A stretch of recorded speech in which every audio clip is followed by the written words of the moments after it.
غار سور کا معجزہ رات کے آخری پہر کی خاموشی تھی۔ مکہ سو رہا تھا مگر کچھ دلوں میں آگ بڑک رہی تھی، وہ آگ جو ایمان کی روشنی سے بجھتی نہیں تھی۔ قریش کے سرداروں نے خفیہ مشورہ کیا، محمد صلی اللہ علیہ وسلم کو نعوذ باللہ قتل کر دو تاکہ اسلام کی دعوت ختم ہو جائے، لیکن اللہ نے پہلے ہی اپنے محبوب صلی اللہ علیہ وسلم کو خبر دے دی تھی۔ اس رات اللہ کے نبی صلی اللہ علیہ وسلم نے اپنے سب سے وفادار ساتھی ابو بکر صدیق رضی اللہ تعالیٰ عنہ کے دروازے پر دستک دی۔ چاندنی میں ان کے چہرے پر عزم کی روشنی تھی۔ جب نبی صلی اللہ علیہ وسلم نے فرمایا، اللہ نے مجھے ہجرت کا حکم دیا ہے، ابو بکر رضی اللہ تعالیٰ عنہ کی آنکھوں سے بے ساختہ آنسو بہہ نکلے، خوشی اور خوف دونوں ملے ہوئے۔ انہوں نے عرض کیا، یا رسول اللہ صلی اللہ علیہ وسلم، کیا میں آپ کا ہم سفر بن سکتا ہوں؟ نبی صلی اللہ علیہ وسلم نے فرمایا، ہاں اے ابو بکر، تم میرے ساتھی ہو۔ بس یہ سننا تھا کہ ابو بکر رضی اللہ تعالیٰ عنہ نے فوراً 2 اونٹنیاں تیار کیں، ایک نبی صلی اللہ علیہ وسلم کے لیے اور ایک اپنے لیے، اور اپنی بیٹی اسما رضی اللہ تعالیٰ عنہا کو سفر کا رازدار بنا لیا۔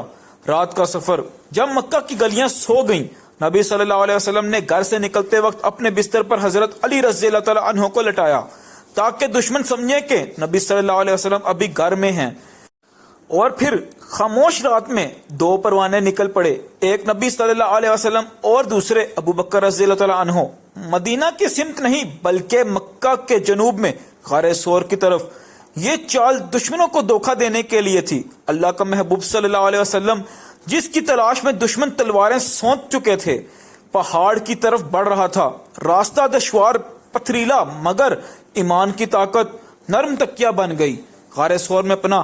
غار سور چھوٹا سا غار تھا جس کا دہانہ تنگ اور اندر اندھیرا تھا۔ ابو بکر رضی اللہ تعالیٰ عنہ پہلے اندر داخل ہوئے تاکہ کوئی خطرناک جانور نہ ہو۔ انہوں نے اپنے کپڑے کے ٹکڑوں سے سوراخ بند کیے اور جہاں کپڑا نہ پہنچا وہاں اپنی ایڑی رکھ دی تاکہ نبی صلی اللہ علیہ وسلم کو تکلیف نہ ہو۔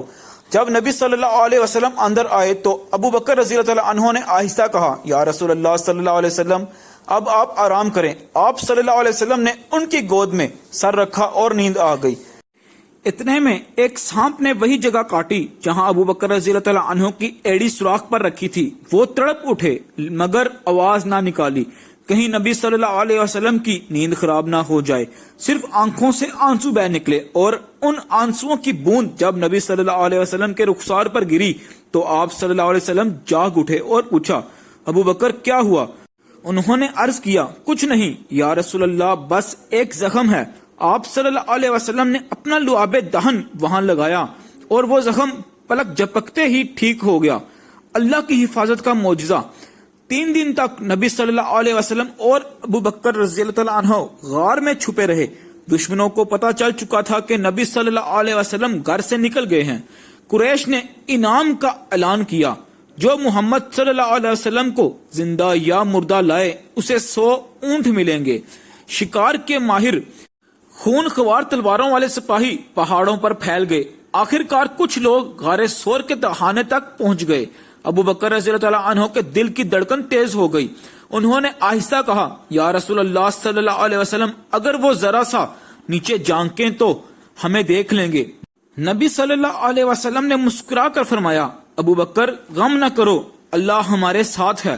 اور پھر اللہ نے وہ معجزہ ظاہر فرمایا جس نے ایمان کو زندہ کر دیا۔ غار کے دہانے پر مکڑی نے جالا بن دیا اور کبوتر نے گھونسلہ بنا کر انڈے دے دیے۔ جب دشمن وہاں پہنچے تو ایک نے کہا، یہاں تو مکڑی کا جالا ہے، محمد صلی اللہ علیہ وسلم یہاں کیسے ہو سکتے ہیں؟ دوسرے نے ہنس کر کہا، اگر کوئی ابھی اندر گیا ہوتا تو جالا ٹوٹا ہوا ہوتا اور وہ واپس لوٹ گئے۔ اللہ نے اپنے محبوب صلی اللہ علیہ وسلم کو مکڑی کے جال اور کبوتروں کے پروں سے محفوظ کر لیا۔ اسما رضی اللہ تعالیٰ عنہ کی قربانی۔ دوسری طرف مکہ میں اسما بنت ابی بکر رضی اللہ تعالیٰ عنہ روزانہ غار میں کھانا پہنچاتی تھی۔ وہ نوجوان لڑکی اندھیری راتوں میں پہاڑ چڑھتی، کھجوریں اور پانی لے کر آتی۔ جب ایک دن ابو جہل ان کے گھر آیا اور غصے میں پوچھا، تمہارے باپ کہاں ہیں؟ تو انہوں نے بہادری سے کہا، مجھے نہیں معلوم۔ ابو جہل نے تمانچہ مارا مگر انہوں نے ہمت نہ ہاری۔ ان کے صبر نے اسلام کی تاریخ میں بہادری کا ایک نیا باب لکھ دیا۔ اللہ کی نصرت کے ساتھ روانگی۔ 3 دن بعد جب خطرہ کم ہوا، نبی صلی اللہ علیہ وسلم اور ابو بکر رضی اللہ تعالیٰ عنہ نے غار سے نکلنے کا فیصلہ کیا۔ عبداللہ بن اریکت ایک دیانتدار رہنما انہیں محفوظ راستے سے لے کر چلا۔ جب نبی صلی اللہ علیہ وسلم اونٹ پر سوار ہوئے تو ابو بکر رضی اللہ تعالیٰ عنہ بار بار پیچھے دیکھتے۔ نبی صلی اللہ علیہ وسلم نے پوچھا، ابو بکر تم کیا دیکھ رہے ہو؟ انہوں نے کہا، یا رسول اللہ صلی اللہ علیہ وسلم، کبھی آگے چلتا ہوں کہ آپ پر کوئی حملہ نہ ہو، کبھی پیچھے کے کہیں کوئی پیچھے سے نہ آئے۔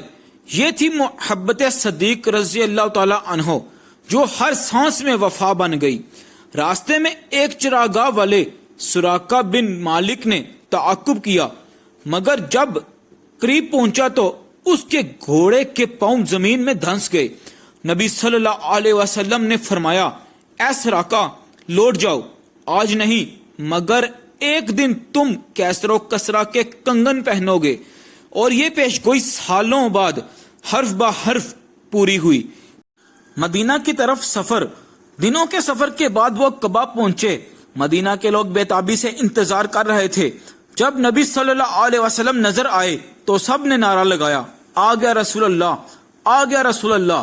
ابو بکر رضی اللہ تعالیٰ عنہ کے چہرے پر خوشی کے آنسو تھے۔ اللہ نے اپنے رسول صلی اللہ علیہ وسلم کو دشمنوں سے بچایا اور ایمان والوں کو عزت بخشی۔ سبق اور پیغام۔ غار ثور کا معجزہ صرف چھپنے کی کہانی نہیں، یہ ایمان، یقین اور صبر کی علامت ہے۔ یہ ہمیں سکھاتا ہے کہ جب دنیا دشمن بن جائے تو اللہ کی مدد کافی ہے۔ جب خوف دل پر چھا جائے تو یہ کلمات کہہ کر دل مطمئن ہو جاتا ہے، اور جب حالات ناممکن لگیں تب مکڑی کا جالا بھی مضبوط قلعہ بن جاتا ہے اگر اللہ چاہے۔ غار ثور کا معجزہ آج بھی یہ پیغام دیتا ہے کہ ایمان والے کبھی تنہا نہیں ہوتے، کیونکہ ہمیشہ اللہ ان کے ساتھ ہوتا ہے۔